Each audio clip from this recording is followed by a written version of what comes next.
Lagyan ko ng paminta. Patis. Pinambababad ko yung pinaka-syrup ng pineapple tidbits. Yung syrup lang. Masarap yung may pineapple sa chicken curry. Try nyo rin. Ha? Bababad ko lang to kahit mga 30 minutes. Mabango yung manok kasi dun sa may syrup.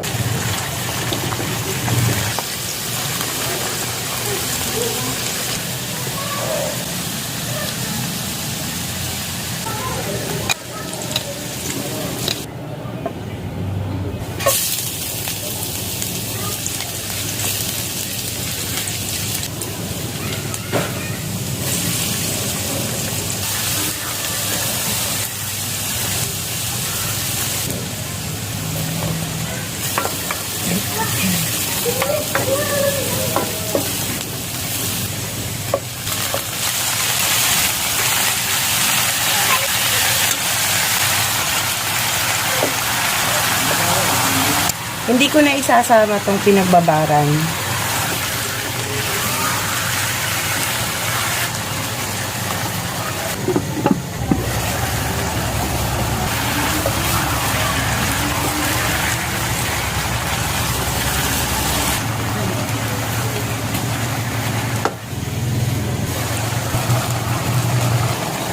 Ito yung curry powder, lalagay na natin.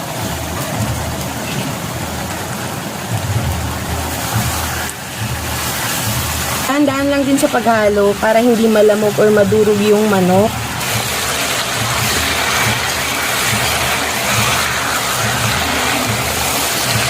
Kailangan natin gisahin para lumasa maigi yung curry.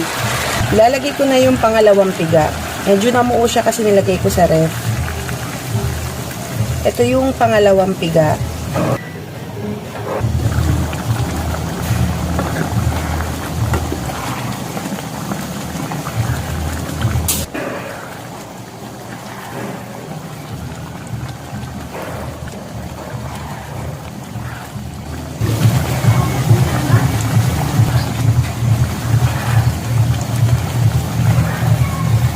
Pag nalesin na yung sarsa or luto na talaga yung manok, pwede na natin tong ilagay yung unang piga.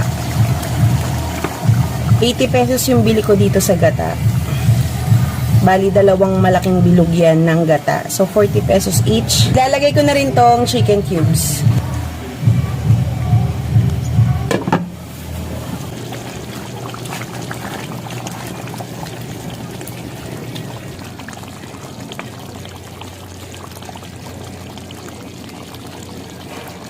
Ilalagay ko na tong pineapple tidbits. Masarap yan pag may pineapple tidbits. Yan. Dagdag sa panlasa, asin or patis. Mag-a-add ako ng asin. At konti pang paminta.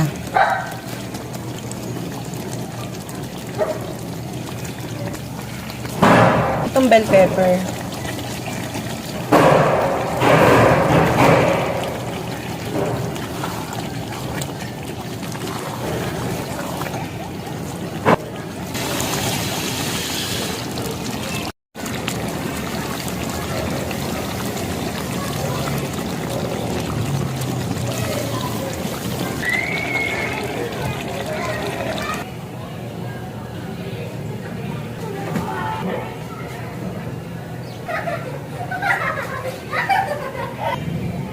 Ayan natin carrots. Uy, malutong.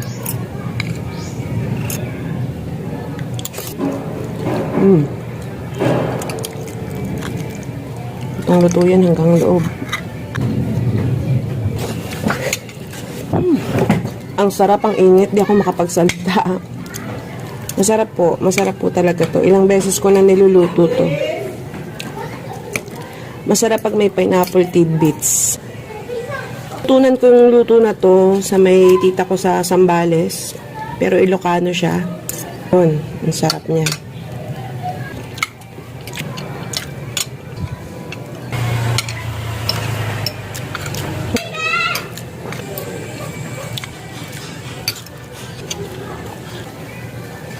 Kamain ko na. Nandiyan yung motor. Gamit ko eh. Para may panghapunan na kami. At yung iba dyan, nagbibigay ako sa staff namin sa Silugan.